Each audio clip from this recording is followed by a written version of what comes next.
Today we are going to colour in, and you have to make sure that you follow me as close as you can. So we're going to do some simple colouring. However, there are many tutorials on the internet how to do this. This is the most simple way, and I've supplied you with a few comic strips. However, I encourage you to download a photograph or picture yourself, a colouring in picture. So today the easiest ones to do are superheroes or comic book pages. So here we go, and we'll try and show you the best way that I know how, well, the simplest way I should say. So when you go to have a look at Photoshop, make sure in Windows, okay, your tool panel is available. You can do this after you've logged in. However, you can see that mine's already available on the screen, and you'll see that if you go to Windows and you go down here and you go Tools, and you should probably always tick Options and make sure that's on as well, Options. So there they are, Tools, and when you get into the photograph you can probably turn on Options. These are all the things that you can turn on and off, and you only use a few of them. Let's not talk about those today, you're just looking at Tools. Now, I'll go File, Open. I go down and find the picture that I want to colour in. This is it, the superhero. You'll have a few, and you can see a few on my screen there already. I think I'll supply those for you. This is the easiest one to start with. So your superhero should come up on the page like this.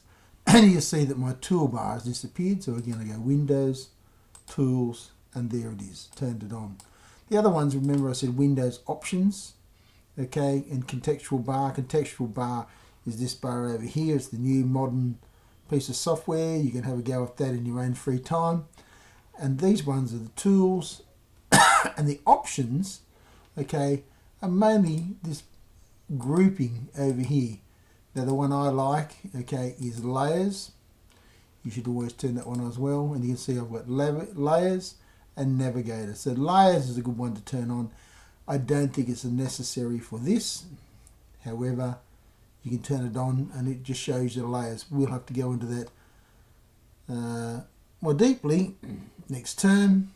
However, just for this episode, since I'm not with you today, I may have described it in a previous lesson. So here we go. So there you got your superhero. When he comes up, you want to make sure that he's good quality and the image is set on, and hopefully I've set all these to RGB colour. Don't know about the 8 bits, but you could tick that as well if it's on. But RGB, okay? Red, green and blue colour, okay?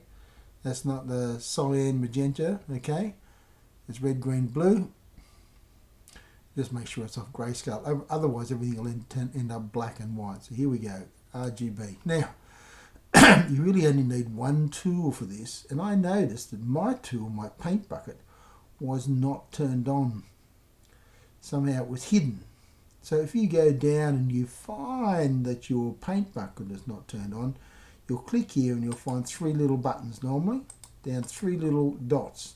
And when you click on those 3 little dots, you'll get an option to go down here and find, okay, another tool that they can't fit in here, okay? So the paint bucket is here, and if you go over, you can pull it up here. There's my paint bucket there.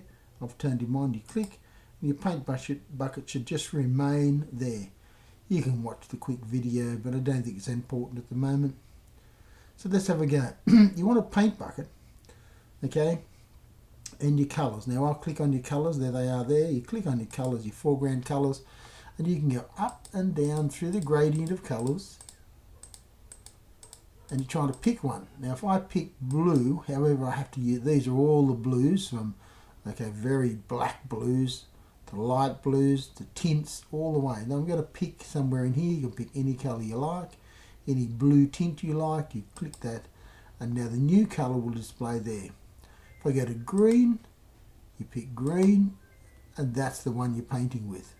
Okay, just say OK. So there it is, it turns up there.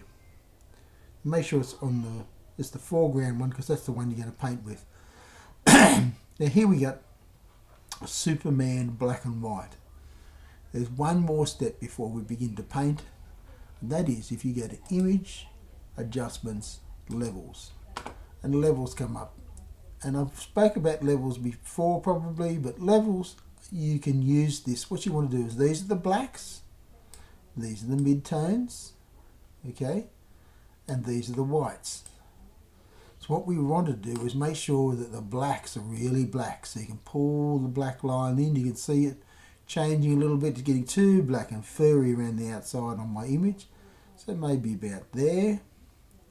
And then what you want to do is pull in all the whites. Now what you should get then is very crisp, sharp lines around your object. Okay, around them. You have to make sure that all the black lines are black and they join. So just say okay. That's pretty much, you do that very quickly if you like. So on this image you can see that all the lines join. You can see that line joins to that line joins around there. So all the lines are filled in. So I've got my paint bucket picked. I've got my green colour fixed. And I look down here and I want everything inside here to be green. All I do is tick on it with my paint bucket. There he is, he's got green boots. Now you tick here, if I tick green boots here, you'll notice there's a gap in here and that'll all be green as well. Let's have a go. Great, now I want the bottom of his shoes to be a different colour.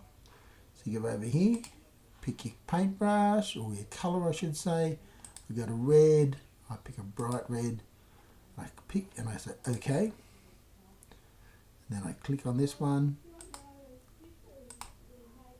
Alright, so you get the idea as you go around. You're trying to colour in this picture the best you can. Okay, I'll just continue on a bit more and I'll come back to you. And I'm back with you. And you should be able to see now that I've pretty much coloured all of him in. I'll use a little free, or a few, just little extra ones there. I missed this one here on the outside. And then you should, being very particular, see if you can get the ones around his helmet.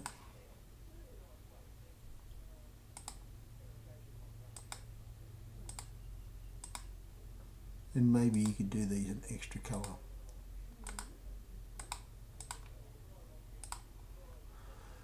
Alright, when you get to this point, you could click on the background and change the colour of that. Maybe I'll just do that. I want to make it a softer colour.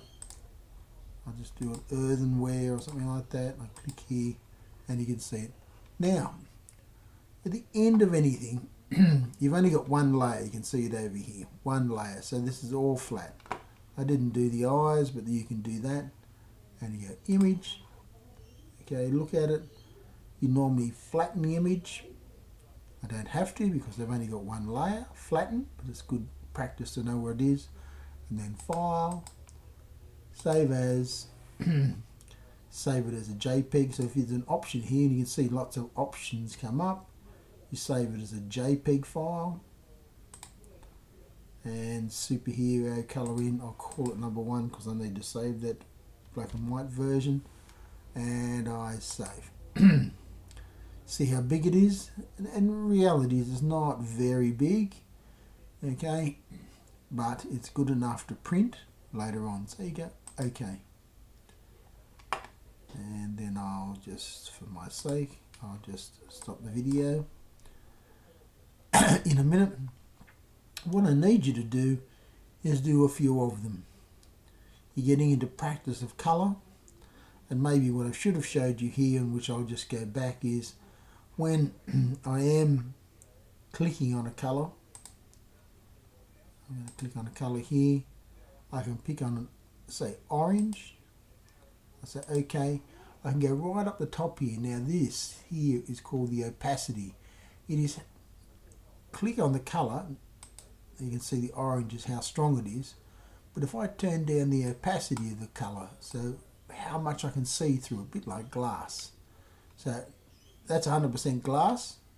That's solid wall. 100% see-through, solid wall. So let's go to about 22% and I'll click on it.